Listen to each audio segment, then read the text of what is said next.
আজ হঠাৎ করে ভাই আমাকে পাস্তা বানাতে বলল। যতই মারপিট করি, যতই ঝগড়াঝাটি করি, তবুও তো ভাই না আমার, ছোট্ট ভাই, আদরের ভাই। তো ভাই কিছু বললে সেটা দিদি হয়ে তো পূরণ করতেই হবে। তো সেই রকমভাবেই আমি এখানে পাস্তা বানাতে শুরু করে দিয়েছি। তো এখানে আমি খুবই সিম্পল কটা জিনিস নিয়েছিলাম, যেহেতু অনেক রাত হয়ে গেছিলো।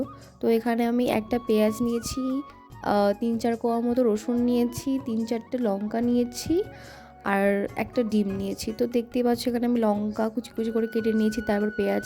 আর পেঁয়াজ কাটতে গেলে তো চোখে জল আসবেই, দেখতেই পাচ্ছ পেঁয়াজ কাটতে গিয়ে আমার এখানে কী অবস্থা। তাও ভাই বলেছে করতে হবে, সেই হিসেবেই মনে জোর দিয়ে করতে শুরু করে দিলাম। তারপর পেঁয়াজ কাটার পর এখানে আমি রসুনগুলো কেটে নিলাম। রসুনগুলো কাটার পর তারপরে আমি একটা মিডিয়াম সাইজের বাটি নিয়েছি, যেহেতু দুজন মিলে খাবো।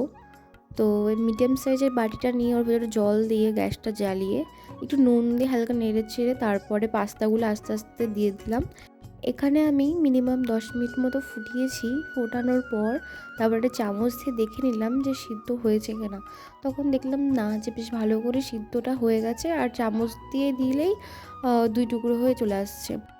এরপর আমি গ্যাসটা অফ করে পাস্তার জলটাকে একটা ঝুড়ি গামলার মধ্যে রেখে দিলাম, মানে ঝুড়ি গামলার নিচে একটা বাটি রেখে দিয়েছিলাম, যাতে ওই পাস্তা থেকে জলটা ঝরে বাটিতে পড়ে আর পাস্তাতে কোনো রকম জল না থাকে। আর আমি এই জল ছাড়া পাস্তাটা আমি রেখেছিলাম মিনিমাম 15 মিনিট, কারণ বেশি গলাটা দিলে দেখবে রান্নাটা ভালো হয় না, আঠা আঠা হয়ে যায় আর সমস্ত কিছু এঁটে এঁটে যায়, নাড়াতেও প্রবলেম হয়, আবার খেতেও কেমন একটা হয়ে যায়, গলে গলে যায়।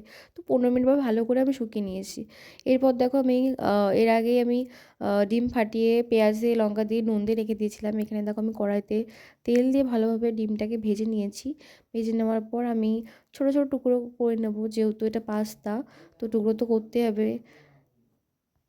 তো ঝুড়ি ঝুড়ি ডিম ভাজাগুলো নামিয়ে নেওয়ার পর আমি কড়াইতে তেল দিয়ে দিয়েছিলাম। তেলটা খানিকটা গরম হওয়ার পর আমি ওর মধ্যে একটু জিরে দিয়েছিলাম, তারপর রসুনের পেস্ট দিয়েছিলাম, আর কাঁচা লঙ্কা দিয়ে 2 মিনিট মতো রান্না করার পর তারপর রসুন দিয়ে দিয়েছিলাম, রসুন আর পেঁয়াজ দিয়ে দিয়েছিলাম। পাস্তাগুলো ঢেলে দেওয়ার পর তার উপরে গরম মশলা দিয়েছি, জিরের গুঁড়ো দিয়েছি, কাশ্মীরি লঙ্কার গুঁড়ো দিয়েছি, এই আর লবণ দিয়েছি, আর একটুখানি সস দিয়েছি। তো এগুলো করার পর ভালো করে নেড়েচেড়ে আমি এখানে ডিমের সেই টুকরোগুলো দিয়ে দেবো, সবটাই দিয়ে দেবো।